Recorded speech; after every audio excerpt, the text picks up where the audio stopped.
What's up, beautiful people? Kirby Hasseman here, trying to deliver you just a little bit more marketing joy. And today I want to talk about the steps, the 5 steps of growth and change. And in my experience, if we want to make a big change in our life, we have to go through these 5 steps, often over and over again. Now, if these are providing you any value, please feel free to subscribe or share this with somebody if they need to hear it. That's how we kind of spread the word on this. So let's dive in on the 5 steps of growth and change. So number 1, the first step of any kind of journey of growth is to do the work. Now, the precursor to this is we all have like this hypothesis. I always say that the greatest distance in the world is the distance between what I know and I do, right? We know often what to do. We just are unwilling often or not committed enough to do the work. So for me, I'm going to use this analogy as I've been through this little bit of weight loss journey, but it goes through weight, it goes to sales, it goes through content, whatever it is you want to do where you want to grow into the person who can do this sort of thing, you're going to go through this.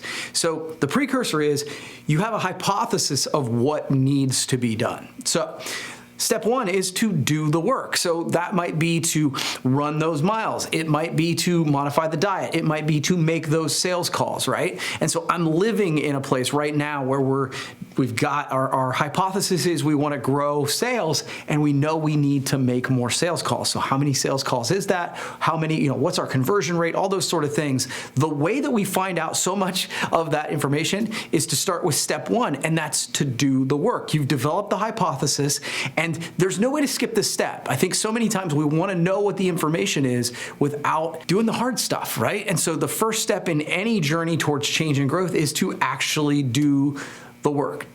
Do the steps, make the calls, write the words. And honestly, if you do this, you're ahead, I feel like, of 90% of the people, because most people are unwilling to simply do the hard work. Step 2, and this is a big one, is to track the work. Write it down. When you're thinking about doing a fitness journey with a personal trainer, the first thing they're going to ask you to do is to write down what you eat and then write down what you're doing from an exercise perspective. Writing it down does a couple things. Number 1, it will give you data based on the work that you've done, right? And that's great. Number 2, it actually, I think, it affects my behavior, right? And so the example I'll give you on the fitness journey is that I started paying attention. I wrote down, okay, how many push-ups do I do each day and how many miles do I run each day, right? And then honestly, the big piece that I unlocked is then I started to weigh myself every day, okay?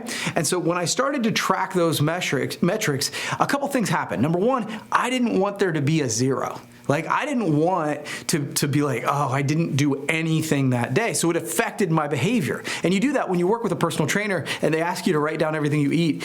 Generally speaking, you tend to eat better because you don't want to write down the ho-ho cake, right? And so by tracking the work, it will not only give you data, but it will also probably affect you in a positive way. It'll be like, oh, I don't want to tell my boss, or I don't want to tell myself that I didn't make any of those sales calls that day. So the second step is to track the work. Step number 3 is to measure those metrics. So at the beginning, you had your hypothesis, then you did the work and you tracked the work. Now it's like, okay, did I do all the things that I said I was going to do, and did we get the outcome that I wanted to have? So for me, I realized that regardless of how many push-ups I did, or regardless of how many miles I did, I got a bump when I really upgraded my activity. But then when I added in the weight piece, I really didn't see that in a big way on the scale until I affected the way I ate.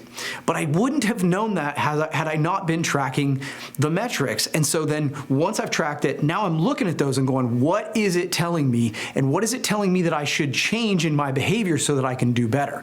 And for me, the unlock was me stepping on the scale every day. I'm not a personal trainer. I can't tell you if that's what you should be doing. But what I know is it affected my behavior. And then every day I had immediate impact to go, oh, did I make the sale? Did I drop the weight? Did I gain weight?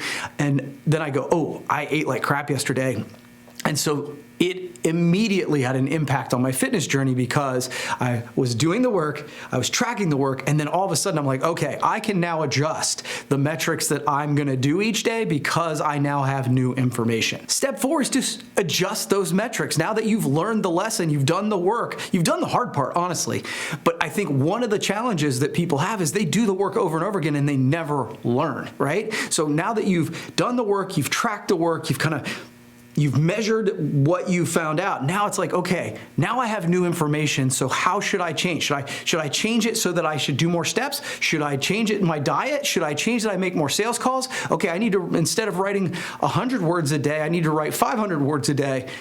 Adjust now. You have new information, so take up new behavior and set new metrics, set new goals.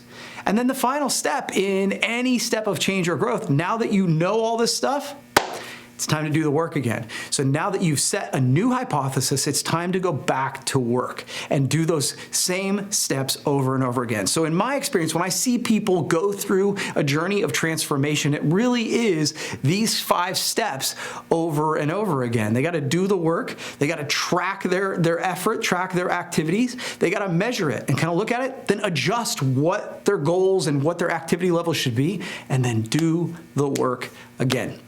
I hope this has provided you just a little bit of value, and if so, please feel free to subscribe or follow along and let me know what you think. Thanks so much for watching. We'll see you next time.